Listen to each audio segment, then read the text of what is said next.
Hi ඉතින් ඔයාලට කොහොමද? හැමෝම පරිස්සමින් සතුටින් ඇති කියලා හිතනවා.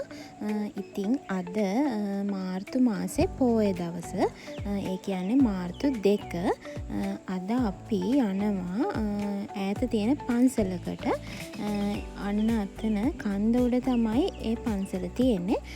ඉතින් අපි පයින්ම තමයි ගෙදර ඉඳන්ම පන්සල් යන්නේ. ඉතින් මේ පන්සල තියෙන්නේ කන්දක් උඩ. මම නම් කවදාවත් මෙහාට ගිහිල්ලා නෑ. ඒකට කියන්නේ ගුරුවල පන්සල කියලා තමයි අපේ පැත්තේ කට්ටිය නම් කියන්නේ. ඉතින් මේ වෙනකොට නම් අපි ගෙදර ඉඳන් කිලෝමීටර් 5ක් විතර වගේ ඇවිල්ලා තියෙන්නේ. තව ගොඩාක් දුර යන්න තියෙනවා පයින්. එහෙනම් ඉතින් අපි ගිහින් බලමු කන්ද උඩට ගියපුවාම කොයි වගේද කියලා.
Hasaniyang ke.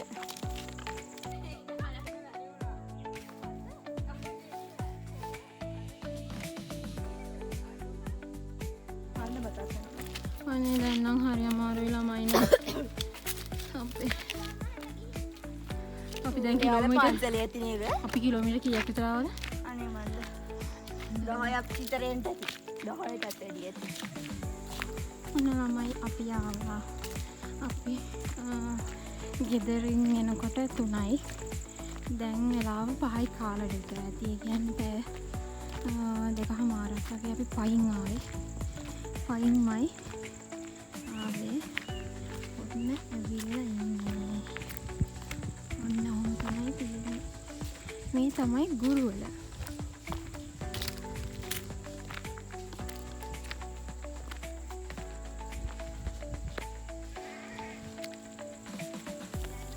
මේක පන්සලක්. එක හාමුදුරුවෝ ළමයි ඉන්නේ මෙහෙ. ගලක් උඩ වගේ තමයි තියෙන්නේ.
මනීෂා කිව්වා නේද?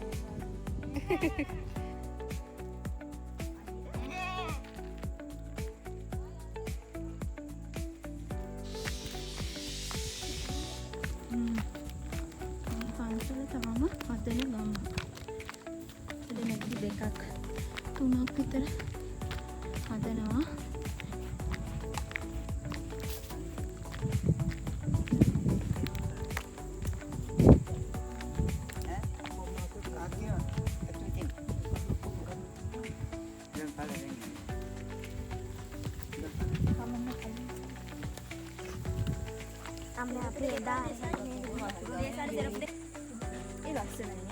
ලස්සනයි වතුර නෑ.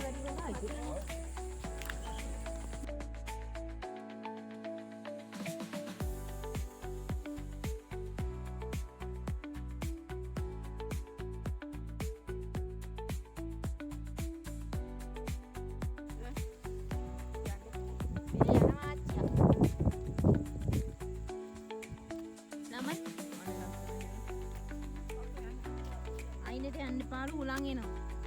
පාලට පෙරලේ. ඉතින් අපි කිලෝමීටර් ගානක් පයින් ඇවිල්ලා මහන්සියටත් එක්ක ගල උඩ චුට්ටක් වෙලා ඉඳගෙන ඉඳලා පැයක් වගේ විතර අපි හිටියා උඩ. ඉතින් මේ වෙනකොටත් වෙලාව 6ට විතර වගේ ඇති. ඒ වුණාට ගල උඩට හොඳට අවුව තියෙනවා.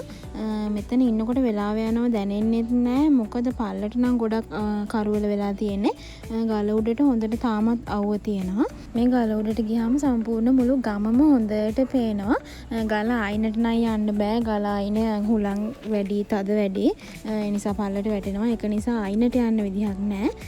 ඉතින් ඔන්න ඔය ඈතින් පේන්නේ පන්සලක්.